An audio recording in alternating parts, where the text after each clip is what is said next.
প্রিয় দর্শকবৃন্দ, আপনারা শুনছেন বিনয় বেঙ্গলি স্টোরি।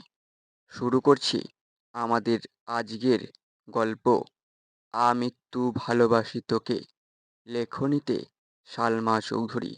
পর্ব 4। দ্রুতগতি থামাতে গিয়ে মেঘের ছোট দেহ কম্পিত হয়। দৃষ্টি পড়ে 6 ফুট লম্বা মানুষটার বুকে। মেঘ মুখ তুলে তাকায় সেই মানুষটার চেহারার পানে, আবিরের চোখের দিকে। বিস্ময়াভূত নয়নে তাকিয়ে আছে মেঘ। পলকও পড়ছে না একটিবার। আবিরের চোখে মুখে ছেটানো পানির ঝাপটায় এলোমেলো চুলগুলো থেকে চুঁইয়ে চুঁইয়ে পানি পড়ছে, যা তার পরনের সাদা টি শার্ট অল্প স্বল্প ভিজিয়ে দিচ্ছে। সেদিকে খেয়াল নেই আবিরের। আবির কয়েক সেকেন্ড স্তব্ধ থেকে হঠাৎ চোখ সরিয়ে পুনরায় রুদ্রমূর্তি ধারণ করে সবেগে হাঁটা দেয় সিঁড়ির দিকে। পেছন থেকে অষ্টাদশীর কোমল কণ্ঠে ডাক শুনে থমকে দাঁড়ায় আবির। তবে পেছনে তাকানোর প্রয়োজন মনে করেনি সে। মেঘ ভয়ার্ত কণ্ঠে বলে, থ্যাংক ইউ আবির ভাই। আবির শুনল কি না কে জানে। এক মুহূর্ত দাঁড়িয়ে যথারীতি ব্যস্ত ভঙ্গিতে নিচে নেমে যায়। মেঘ ঠায় দাঁড়িয়ে আছে দরজার সামনে। থরথর করে কাঁপছে মেঘের হাত পা। মেঘের মনে হচ্ছে ভোঁ ভোঁ করে ঘুরছে সমগ্র পৃথিবী। কেন জানি দাঁড়িয়ে থাকা শক্তি পাচ্ছে না মেয়েটা। নিজেকে নিয়ন্ত্রণ করতে তাড়াতাড়ি দেওয়ালে ঠেস দিয়ে দাঁড়িয়েছে। এতগুলো বছর পর আবিরের চোখে চোখ রাখল মেঘ। ভেতরটা ভয়ে আঁতকে উঠছে বারবার। অন্তরাত্মা শুকিয়ে যাচ্ছে মেঘের। সোফায় বসে আছেন দুই ভাই। বাড়ির মহিলা রান্নাঘরে কাজে ব্যস্ত থাকলেও নজর তাদের এদিকে। কি হবে কে জানে। আলী আহম্মদ খান আলী আহম্মদ খান নিজের গম্ভীরতা বজায় রেখে এক প্রকার হুংকার দিয়ে প্রশ্ন করলেন, তুমি নাকি বাইক কিনেছ? এই কথায় হুঁশ ফেরে অষ্টাদশীর। কিছুটা স্বাভাবিক হয়ে দুই পা সামনে এগিয়ে বারান্দার সাইডে দাঁড়িয়ে নিচে তাকায় মেঘ। নিচে সোফায় বসা আব্বু আর বড় আব্বু। তাদের থেকে কিছুটা দূরে দু হাত ভাঁজ করে শটান হয়ে দাঁড়িয়ে আছে আবির। জি, ভাবে উত্তর দেয় আবির। কিন্তু কেন? পুনরায় হুংকার দেন তার আব্বু। আমার বাইক কেনার ইচ্ছে ছিল, তাই কিনেছি। তুমি জানো না এই বাড়িতে বাইক কেনা বা চালানো নিষেধ? এবার প্রশ্নটা চাচু মোজাম্মেল খান করছেন। হ্যাঁ জানি। 20-30 বছর আগে কি ঘটে গেছে তা নিয়ে আতঙ্কে থাকার কোনো মানে হয় না। যদি কপালে খারাপ কিছু লেখা থাকে তাহলে সেটা 7 সমুদ্র পাড়ি দিয়ে হলেও আসবেই। সেটা আমি ঘরে বসে থাকলেও হবে, আর গাড়ি চলাচল করলেও হবে। তোমরা দুই ভাই নিজেদের মর্জি মতোই চলবে? আলী আকবর খান রাগান্বিত স্বরে প্রশ্ন করলেন। বাইক কেনা যদি নিজের ইচ্ছে মতো চলা হয় তাহলে আমি দুঃখিত আব্বু। এ ব্যাপারে আমি নিজের মনের কথাই শুনবো। আমাদের নিজস্ব 3টে গাড়ি আছে। এত গাড়ি কিনলাম কেন? তোমাদের জন্যই তো। মোজাম্মেল খান কোমল স্বরে বললেন, গাড়িতে চলাচল আপনাদের ইচ্ছে, তাই আপনারা গাড়ি কিনেছেন। আমার গাড়িতে চলাচল করতে ভালো লাগে না, তাই আমি বাইক কিনেছি। এটা নিয়ে এত কথা বাড়ানোর কি আছে চাচু? তোমাদের বাইক সম্পর্কিত জেরা শেষ হলে আমার তোমাদেরকে একটা গুরুত্বপূর্ণ কথা বলা আছে। আবির আব্বুর দিকে তাকিয়ে কথাগুলো বলল। এতক্ষণ বাড়ির মহিলা রান্নাঘরে থাকলেও এবার আর থাকতে পারলেন না। এক ছুটে সবাই ড্রয়িং রুমে চলে এসেছেন। মেঘ তীক্ষ্ণ দৃষ্টিতে তাকিয়ে আছে আবিরের দিকে। এই বাড়িতে এত বছর কাউকে গলা উঁচু করে মুখের ওপর কথা বলতে শোনেনি সে। তানভীর ভাইয়া যত মেজাজ দেখিয়েছে সব মেঘের ওপর। বড় আব্বু বা নিজের আব্বুর মুখের ওপর কথা বলার সাহস হয়নি তার। আবির ভাই 2 দিন হলো এসেছে, আজই বাবার মুখের ওপর নিজের মর্জি শোনাচ্ছে। এখন মেঘের মনে হচ্ছে উনি হিটলারের থেকেও বড় মাপের কিছু। মনোযোগ দিয়ে বাকি কথা শোনার চেষ্টা করছে মেঘ। আবির, আব্বু, চাচু, আমি অনেক দিন যাবৎ চিন্তা করছি নিজে একটা কোম্পানি শুরু করব। তোমরা অনুমতি দিলে কাজ শুরু করব। মোজাম্মেল খান ও আলী আকবর খান দুইজনের মাথায় যেন আকাশ ভেঙে পড়ছে। এত বছর ছেলেকে বাইরে রেখে পড়াশোনা করিয়েছেন, দেশে এসে নিজের ব্যবসার হাল ধরবে। দেশে পা দিতে নিজে কোম্পানি খোলার চিন্তাভাবনা করছে ছেলে। মোজাম্মেল খান চিন্তিত কণ্ঠে বললেন, আমরা তো ভেবেছিলাম তুমি পারিবারিক ব্যবসাকে এগিয়ে নিয়ে যাবে। আবির কিছু বলার আগেই আলী আকবর খান বলে উঠলেন, ঠিক আছে, তুমি পড়াশোনা করে এসেছো, তোমার নিজস্ব মতামতের গুরুত্ব আমরা অবশ্যই দেব। তোমার নতুন কোম্পানি নিয়ে আমাদের কোনো আপত্তি নেই, তবে আমার একটা শর্ত আছে। তুমি আমাদের কোম্পানির সিইও হবে। আগামীকাল শুক্রবার, অফিস ছুটি, তাই তুমি শনিবার অফিসে যাবে। তোমাকে অফিসিয়ালি সিইও পদ দেওয়া হবে। তারপর তুমি আমাদের অফিস সামলে যদি নতুন কোম্পানি শুরু করে প্রতিষ্ঠিত হতে পারো, তাতে আমাদের কোনো আপত্তি নেই। বেস্ট অফ লাক মাই বয়। আবির যেন আগে থেকেই জানতো এই রকম কিছু হবে, তাই তার মধ্যে কোনো পরিবর্তন দেখা গেল না। এতটুকু বলে সোফা থেকে উঠে রুমের দিকে হাঁটা শুরু করলেন আব্বু। কয়েক কদম এগিয়ে আবার দাঁড়িয়ে আবিরের দিকে তাকিয়ে রুদ্ধ কণ্ঠে বললেন, আমরা কোম্পানি সামলানোর জন্য সারা জীবন থাকবো না। তোমাদেরকেই দায়িত্ব নিতে হবে। তুমি না পারলে তোমার প্রাণপ্রিয় ভাই তানবীরকে বলো রাজনীতি ছেড়ে ব্যবসায় আসতে। তারপর তুমি তোমার নিজের মতো করে কোম্পানি খুলতে থেকো। আবির চোয়াল শক্ত করে বাবার দিকে তাকিয়ে উঠল। তানভীর রাজনীতি করবে, ওর মাথায় ব্যবসা ঢোকানোর কোনো দরকার নেই। শনিবার এই অফিসে আসবো আমি। আমি একাই সব দিক সামলাতে পারবো। তোমরা দয়া করে তানভীরকে মুক্তি দাও। নিজের মতো করে রাজনীতিটা করতে দাও ওকে। তোমার শর্ত আমি যেমন মেনে নিয়েছি, তোমাদেরকেও আমার একটা শর্ত মানতে হবে। সেটা হলো আমি আমার মন মতো কাজ করব। আমার যখন যেখানে প্রয়োজন হবে নিজের কাজ গুছিয়ে আমি চলে যাব। তখন আমাকে কোনো প্রকার বাধা দিতে পারবে না কেউ। দরকার হলে দুটো অফিসের কাজ শেষ করে আমি রাত 12টা বা 2টোয় বাসায় ফিরব। এমনকি নাও ফিরতে পারি। এতে তোমাদের যেন মাথা ব্যথা না হয়।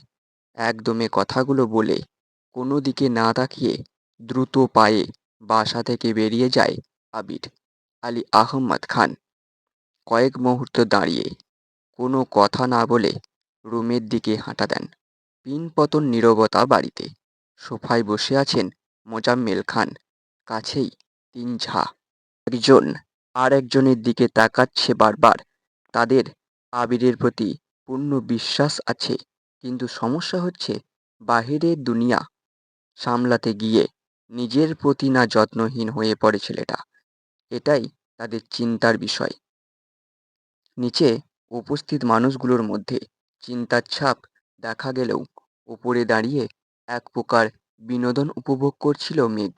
যেই বড় আব্বুর কথার উপর কারো কথা চলে না, আজ ওনার সাথে টক্কর দেওয়ার মানুষ এসেছে। বাবা ছেলে কি শর্তটাই না দিচ্ছে, যেমন বাবা তেমন ছেলে। এসব ভেবেই হাসি পাচ্ছে মেঘের। হঠাৎ করেই হাসিটা গায়েব হয়ে মুখটা ভারী হয়ে গেল মেয়েটার। আর ফিসফিসিয়ে বলতে শুরু করলো, নিজে তো হিটলার, সাথে আমার ভাইটাকে বড় গুন্ডা বানাতে কি সুন্দর উৎসাহ দিচ্ছে।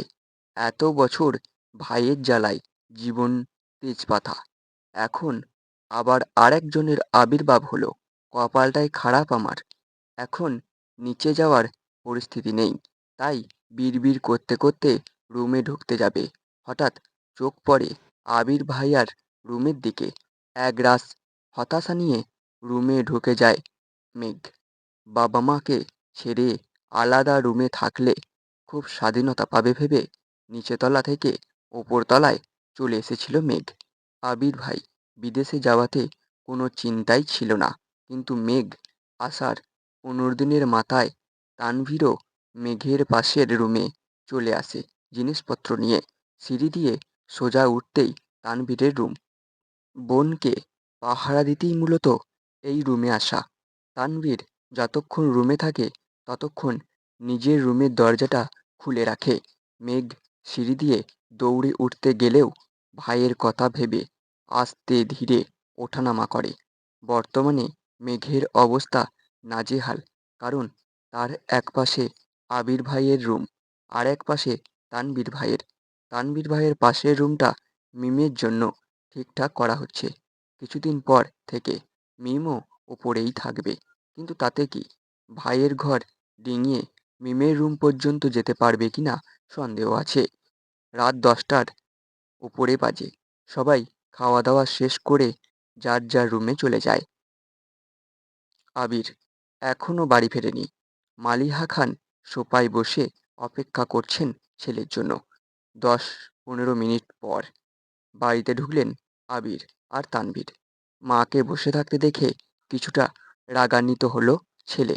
আম্মু, তুমি আমার জন্য এভাবে রাত জেগে বসে থেকো না প্লিজ। আমি নিজের মতো করে খেয়ে নেব। তোর বউ আসলে আমি আর অপেক্ষা করব না তোর জন্য, সহসা উত্তর দিলেন মালিহা খান। বড় আম্মুর কথা শুনে সশব্দে হেসে উঠলেন তানভীর। আবির ঘাড় ঘুরিয়ে তাকায় তানভীরের দিকে। সঙ্গে সঙ্গে তানভীর হাসি থামিয়ে ফেলে। নিঃশব্দে হাসছে সে। তানভীর বরাবরই ভীতু প্রকৃতির। বাইরে যতই শক্তপোক্ত থাকুক না কেন, বাবা চাচা আর ভাইয়ের সামনে সে যেন ভেজা বেড়াল। একদিন যত কাজই থাকতো ছেলেটা 8টা-9টার মধ্যে বাড়ি এসে সবার সাথে খেতে বসতো। কিন্তু আবির ফেরাতে টাইম শিডিউলে কিছুটা পরিবর্তন হয়েছে ছেলেটার। আবির মায়ের উদ্দেশ্যে ঠাট্টার স্বরে বলে উঠল, এর উল্টোটাও হতে পারে। যেমন তোমার বৌমা তোমার কোলে ঘুমিয়ে গেল, আর তুমি তাকে ঘুম পাড়াতে পারতে আমার জন্য অপেক্ষা করলে। ছেলের এরকম ঠাট্টায় ভ্যাবাচ্যাকা খেলেন মালিহা খান। আবির পুনরায় শান্ত অথচ কড়া বলে উঠল, কাল থেকে তোমায় যেন বসে থাকতে না দেখি। আমার কিছু লাগলে চেয়ে নেব, আর খাবার টেবিলে রেখে দিও, আমি খেয়ে নেব। এই কথার কোনো উত্তর না দিয়ে মালিহা খান স্বাভাবিক কণ্ঠে বললেন, তানভীর, মেঘ এখনো খায়নি, একটু ডেকে আসবি? এখন খাবে কিনা? তানভীর ঠিক আছে বলে উপরে গেল। আবিরও নিজের রুমে গেল। 5 মিনিটে ড্রেস পাল্টে ফ্রেশ হয়ে নিচে নামছে। এতক্ষণে মেঘ খাবার টেবিলে চলে এসেছে। ভেবেছিল ভাই ফ্রেশ হয়ে নামার আগে তাড়াতাড়ি খেয়ে পালাবে। খাওয়া অর্ধেক হতেই তার দৃষ্টি নিবদ্ধ হয় সিঁড়ির পানে। কালো টি শার্ট আর ট্রাউজার পরে হাতে মোবাইল নিয়ে আপন মনে নামছে আবির। মেঘ সরু চোখে নিরীক্ষণ করছে আবিরকে। মানুষটাকে দেখে হৃৎস্পন্দন বাড়তে লাগলো মেঘের। এখন সে স্পষ্ট অনুভব করছে তার বুকের ভেতরে কিছু একটা হচ্ছে, কিন্তু বোধগম্য হলো না কি হচ্ছে। নিজের অজান্তেই বুকের বাঁ পাশে হাত রাখলো মেঘ। অনুভব করলো কিছু একটা অনবরত নৃত্য করছে বুকের ভেতর। আবিরের চেয়ার টেনে বসার শব্দে ঘোর কাটল মেঘের। সবেগে হাত নামিয়ে আনলো বুক থেকে। আবির মেঘের ঠিক বিপরীত চেয়ারটায় বসেছে। মেঘের ছোট্ট বুকটা অনবরত কেঁপেই যাচ্ছে। চোখ তুলে তাকাতে পারছে না মেয়েটা। শরীর কাঁপাকাঁপি আর হৃৎপিণ্ডের লাফালাফিতে সে বিদিষ্ট দিশেহারা অবস্থা অষ্টাদশীর। ইচ্ছে করছে ছুটে পালিয়ে যেতে আবিরের সামনে থেকে, কিন্তু পারছে না, মনে হচ্ছে পায়ে শিকল দিয়ে বাঁধা। মালিহা খান হঠাৎ মেঘের হাতে হালকা ধাক্কা দিলেন। কিরে, কি হলো তোর? দ্বিতীয়বার ঘোর কাটল মেঘের। তৎক্ষণাৎ স্বাভাবিক হওয়ার চেষ্টা করলো। কাঁপা কাঁপা গলায় বলল, কিছু না। এই বলে পুনরায় খাওয়ার চেষ্টা করলো, কিন্তু এবার আর গলা দিয়ে খাবার নামছে না মেঘের, গলা শুকিয়ে কাঠ হয়ে গেছে। কাঁপা কাঁপা হাতে গ্লাস নিয়ে ঢকঢক করে অর্ধেক গ্লাস পানি নিমেষেই শেষ করে ফেলল মেঘ। আবির আপন মনে খাচ্ছে। সামনে বা আশেপাশে কি হচ্ছে এসব দেখার প্রয়োজনই মনে করল না সে। এই জগতের সবকিছু তার আগ্রদৃষ্টি করতে অক্ষম। আবিরের গা ছাড়া ভাব দেখে কিছুটা স্বাভাবিক হয়ে খাওয়া শুরু করলো মেঘ। মাঝখানে এক পলকের জন্য তাকিয়েছিল আবিরের দিকে। কালো টি শার্টে মুখটা কত মায়াবী লাগছিল। এলোমেলো চুল, খাওয়ার স্টাইল দেখে দ্বিতীয়বারের মতো ক্রাশ খেলো অষ্টাদশী।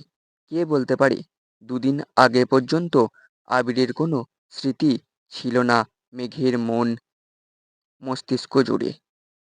হঠাৎ মনে পড়লেও শুধু ওকে মেরেছিল এই স্মৃতিটাই মনে হতো। আর রাগে কটমট করত মেঘ। আর আজ বিকাল থেকে যতবার আবিরকে দেখছে ততবার মেঘের শীর্ণ বক্ষ ধড়ফড়িয়ে উঠছে।